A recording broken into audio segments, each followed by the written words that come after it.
The queen herself, Cyrene, is upon us with the release of 3.7. And today, we're going to do the full complete build guide. Within this video, we're going to go over her kit and playstyle, eidolons, build options, team comps, and finally, synergies to maximize her potential. To start, Cyrene has decent base stats across the board, but when it comes to building, we will focus mainly on the HP and speed, but we will come back to that. Moving over to her kit, we're going to go ahead and start with both her best ability while also being the controversial part of her kit, that being her ultimate. In order to activate it, you will need to have 24 recollection points to activate, capping at 27. And she has multiple ways for you to acquire these recollection points, starting with her basic attack. After using it, Cyrene will gain 1 point. Her skill generates 3 points while also creating a zone for 2 turns, which will also deal 1 instance of true damage following any ally damaging action. With her talent, upon entering battle or after Cyrene takes action, all allies and any memo sprites will gain future. And once anyone holding future takes action, they will consume it, and Cyrene gains 1 point of recollection. And with Cyrene on the field, all allies get 20% damage bonus. Once you do get the needed points, Cyrene can then activate her ultimate.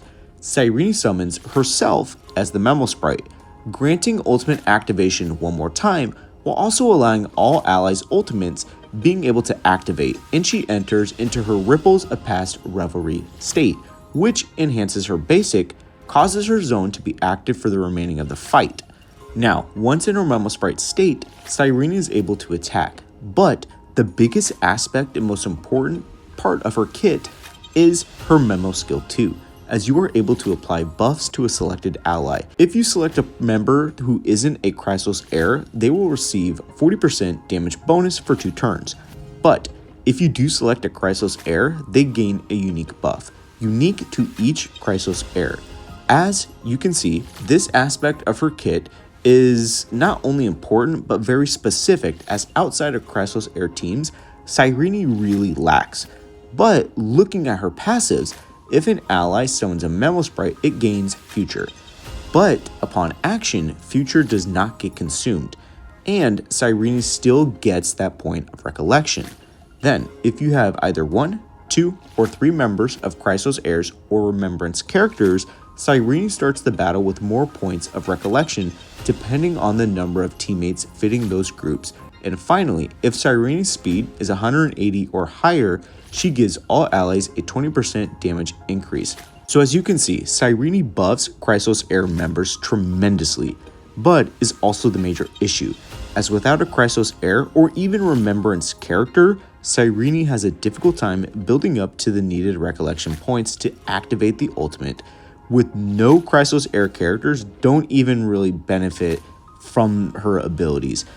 As for those Chrysos heir members, like I said, each one has its own unique ability, so let's go over them. First, we have the Remembrance Trailblazer. When the target for Cyrene's ability, their attack will be increased by 16% of Cyrene's max HP, and increase crit rate by 72% of Cyrene's max HP. Additionally, after the Trailblazer uses their enhanced basic, immediately gain 1 extra turn and automatically use Minute of Blooms and Plumes. For Aglaia, when used on her, she will gain Romantic and immediately stacks Garment Maker's Memo Talent's speed boost to the max.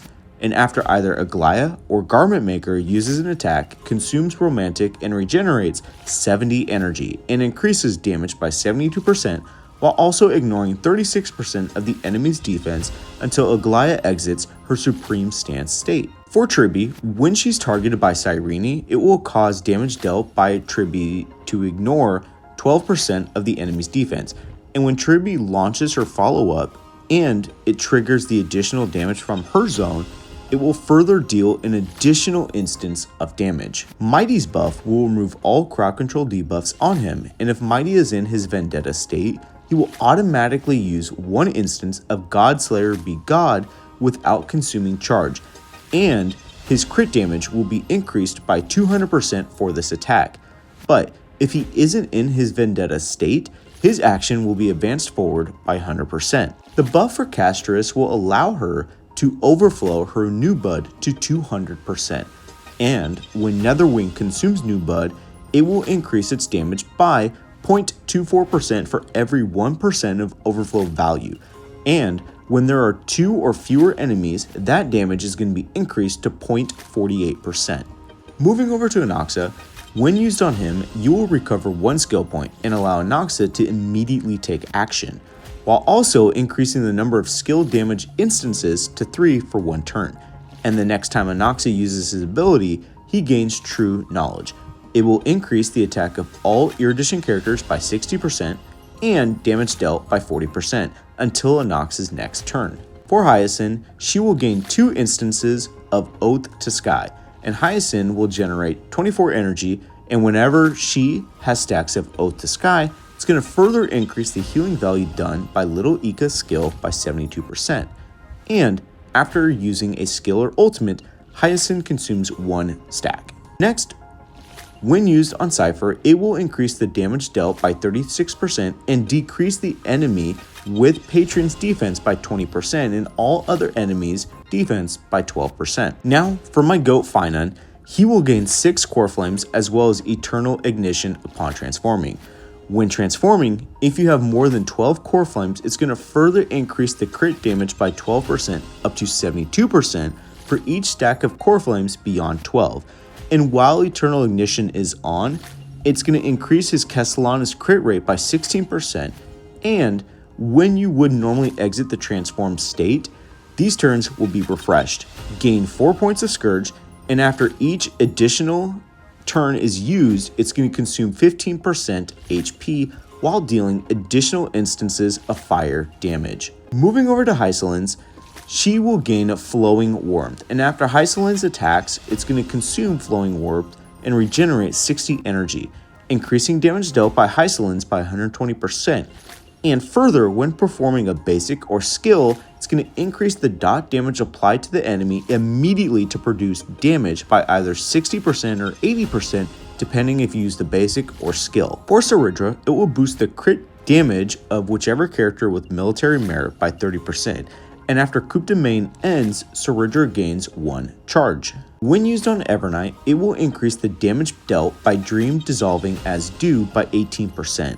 And after Evernight uses either her skill or ultimate, she will additionally gain Memoria, and the crit damage bonus effect of her skill is further increased by 12%. Finally, for Dan Heng, he will gain Ode to Earth, and his next 3 attacks of Soul Dragon deals additional damage of the Bondmate's type equal to 80% of the Bondmate's shield effect. And while Dan Heng holds Ode to Earth, the teammate with Bondmate deals 24% more damage. Now that long-winded kit has been discussed, you can see that she does a lot of different things for each individual Chrysos heir. And as such, team builds is going to be very broad, but the issue of getting her ultimate persists. Luckily, since her banner runs the entirety of version 3.7, we can talk about her Eidolons.